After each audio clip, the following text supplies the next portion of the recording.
right, Mike. Influencers come in all shapes, sizes, and times. Sometimes it could be for a second, right moment, right place. Somebody says something. Sometimes for a lifetime. When I remember my grandfather taking me for walks in Montreal, actually, when I was 5. He's from Kiev, and we're walking. Finally, I asked him, I'm Jewish, and I said, Zeta, how do you know all these people? He talked to everybody. And he said, I don't know. I smiled at one, and then they smiled back at me. And then they started talking to me. So I talked back to them. And then another one did the same thing. And before you know it, he has all these friends. And he was influencing in a different way just by being kind. And so could you share 2 or 3 people that have been, influential in your life? I'd be happy to. I'll probably start the way you did with a family member. My mother, I think, probably the strongest influence on me and my life, including how I conduct myself in business. She was a diplomat, Canadian Foreign Service, and my upbringing with her, I observed how she had this natural, genuine interest, curiosity about every single person that she encountered, somewhat like your grandfather. The way I took what you said, I saw that she wanted to get to know everybody that she had the opportunity, without regard to whether they were the Prime Minister of Canada or they were a clerk at a grocery store. It genuinely made no difference to her. And what she shared with me on many occasions was how some of the by far most interesting people she had ever met were the least likely by outward appearances to be that.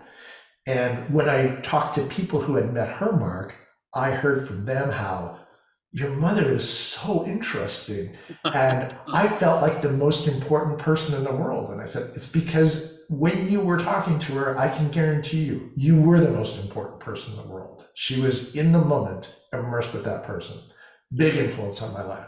My father certainly also an influence to cover off family, hard worker, unbelievably hard worker.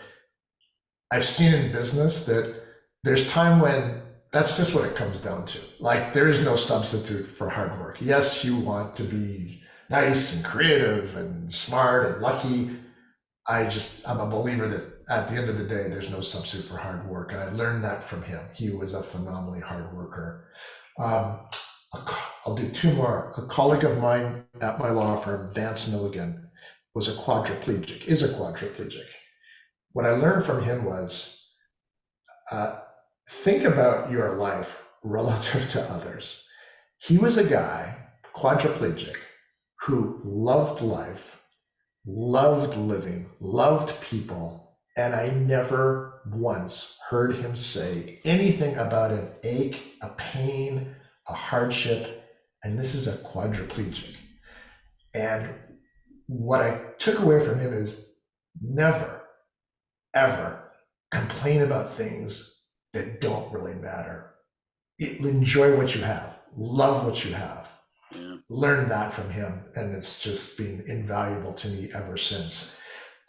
The last one was General Norman Schwarttkopf. In those early days of being an entrepreneur, I had the good fortune of my first business being with him. He was on my board of directors. And my first business was a workout of a data center. It was a nasty, nasty undertaking. I was brought in to depose the bad CEO, figure out the business, which was a real mess. And there were just a lot of difficult decisions to make, in particular, decisions that weren't really good for me personally. They really weren't. What I learned from him, and it wasn't like I had to figure it out because he was in my face telling me, is you got to learn that you have to do the right thing without regard to yourself. And there's something about getting that from General Norman Schwarttkopf that you get it. Yeah. And I think, held true to that in my life, where I have certainly made some business decisions that were not the best for me personally, or at least it felt at the time, Mark, that they weren't the best for me personally. They for sure were, in terms of, I can say, maybe financially at that time, no, but in terms of my integrity and what followed afterwards, absolutely, I did the right thing. And it benefited me eventually or in its own way. I'm sure it did. That's amazing. I've seen Mark Messier do that actually with people too. Oh, really?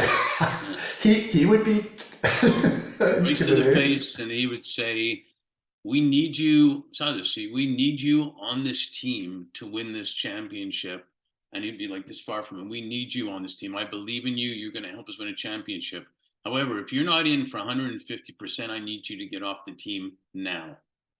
Which do you want to do?" So the guy believes, well, he's telling me he really needs me and I can help win the championship.